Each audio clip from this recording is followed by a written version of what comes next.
83 senesi Rusya İmparatorluğu tarafından Kırım'dan alındı. Basıp alınan son Kırım Tatarları görmüştür Allah Allah. Çok sık Kırım'ı terk ettiler. Yarısı Türkiye'ye, yarısı Romanya'ya, başka devletlere mecbur oldular, bıraktılar.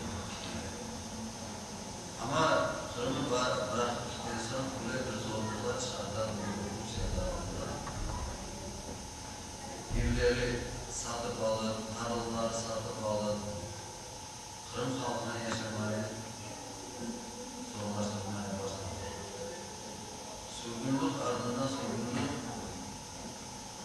Neyse 1917 senesinde Sovyet hükümeti geldi. Sovyet hükümeti geldi sonra camilerimizi yıktılar.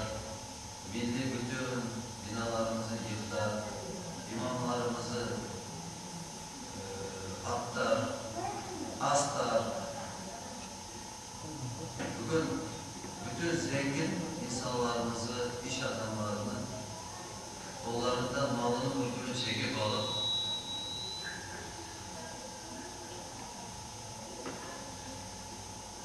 Ural, Sibirya tarafından sürgünleştiler. Aradan birkaç yıl geçen son 18 Mayıs'ta Kırım Tatarlarının Rusya tarafından mal, hayvan yükleyen trenlere 5-10 dakikanın içinde hepsini yükleyip sürgünlettiler.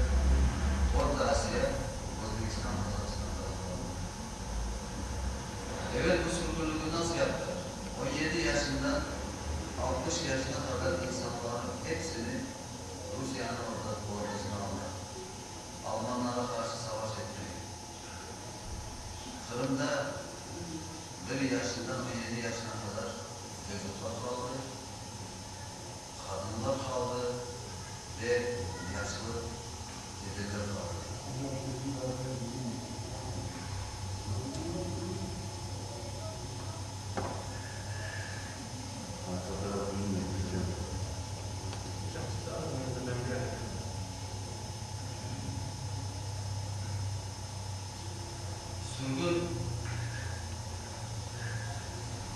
Sürgün etmeden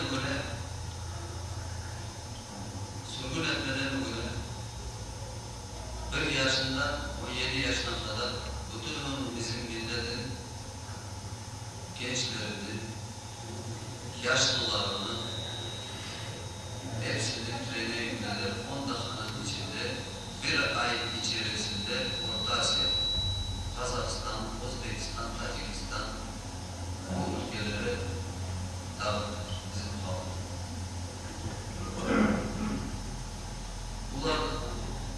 Bunlar buraya almadan sonra kimi birisini evine yerleştirdi, kimisi evi zengin olsa bu Müslümanlar, bazıları evlerine misafir oldular, bazılarının yeri yok, çadırdan koydular, bazılarının hayvan bakan yerlerinde hayvanlarını çıkarıp yer yapıp oralarda Tatarları yerleştirgenden gayrı polis tarafından, hükümet tarafından onlarca sene herkes akşam saat 9'dan varıp bu köyü terk etmeli, bu köyden çıkmalı diye imzaladı. İmza üstünde yüklendi. Siyasi taraftan meclisimiz çalışıyor, dini taraftan Kırım sorunları çalışıyor.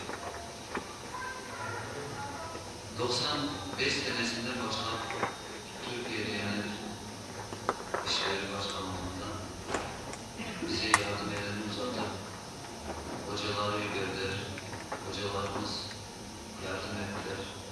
Dilimizi tiplemeye, öğretmeye, medreseler açıldı, Kur'an kursları açıldı, camilerimiz başladı tiplenmeye. Bugünkü günün 267 camimiz var. Bu camilerin yarısı hükümet tarafından kaytarıldı. için deseniz, sürgünlükten son bu camilerin içini depolar yaptılar. İçinde böyle teknik şeylerini koyup kitaphaneler yaptılar. Bazı camilerin içinde böyle kanlaya bırakacak ilaçlar, zehirlineler, maddeler tuttular. Diskotek klubları yaptılar. Tiyatro yaptılar. Bunların hepsini biz şimdi hükümetten kaytarıp alıp cami şekline getirip bu camilerde namazlar kıldık. Ama yarından çok camilerimiz böyle akılacak sıfatta duruyor. Biraz tamir edildi ama hepsi böyle namaz sorunludur. Şimdi Türkiye devletler Diyanet tarafından bizde Seyitler Camisi'nde bir medreseler kurulacak. Medresenin yanında camimiz restorasyon olunacak ve Diyanet İşleri Temsilcilik tarafından bir ofis kurulacak. Şu sebepten de Diyanet'e projelere bakmaya bu Tekirdağ, sizin köyünüze geldik. O gürenin alışıp, tanışıp adamlarının bir Kırım'ın buranın sizin oturan yerlerden böyle dostluk, kardeşlik bir köprü kurmak için buradayız.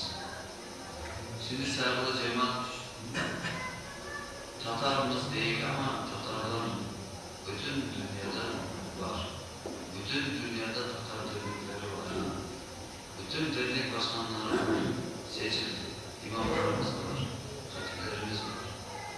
Ama her bir yerde olan